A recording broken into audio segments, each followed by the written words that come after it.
женщина, она и дома работает, и на работе работает. 31 год трудового стажа с перерывом разве что на декрет. На заслуженный отдых работник культуры Альбина Горбунова собиралась через 3 года, а теперь оказалось ждать в 2 раза дольше. Человек уже готовился морально, физически и так далее. Это просто ввело меня лично в шок. Если увеличилась продолжительность жизни, это еще не показатель того, что мы должны работать на износ. Но когда-то же мы тоже должны отдохнуть. Когда отдыхать, а именно ныне действующие 55 лет для женщин и 60 для мужчин, установили еще в СССР 62 года назад. С тех пор эти цифры не менялись, в отличие от демографических и экономических показателей, как говорят в правительстве. Новые нормы должны начать вводить с 1 января 2019 года.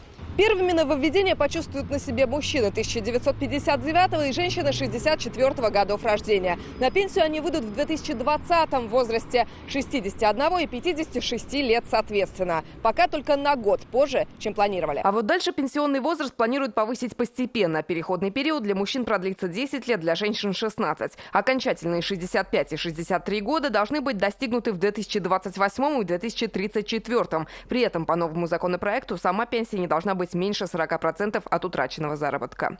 Как считается 40% утраченного заработка?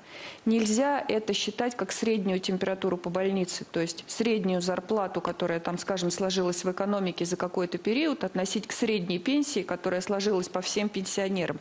Это индивидуальный расчет, и мы готовы этот расчет предъявить нашему обществу, как только будут приняты соответствующие решения. Но это обозначает, что от бальной системы надо уходить. Да, это правда, Владимир. Это очень сложное решение, но нам придется это решение принимать. Также вице-премьер сообщил, уже через несколько месяцев на обсуждение могут вынести законопроект, касающийся накопительной части пенсии. А деньги, которые сэкономят за счет повышения возраста, пойдут на повышение самих пенсионных выплат. Готовы ли казанцы поработать подольше? Я уже приготовилась отдыхать, извините. Заниматься каким-то своим делом в 55.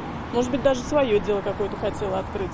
Мне осталось 2 года пенсии. Если вот еще 3 года добавится, это получается 5 лет еще поработать. Конечно, я против. Сегодня законопроект начал рассматривать Думский комитет по труду. Документ проверит на соответствие всем нормам, затем он уйдет в регионы. Мы сегодня связались с татарстанским депутатом в Госдуме Айратом Фараховым и узнали его позицию. Конечно же, я буду голосовать за это решение. Пенсионная система, как страховая система, не может обеспечить достаточный рост пенсии на сегодняшний день. В первом чтении принимается концепция.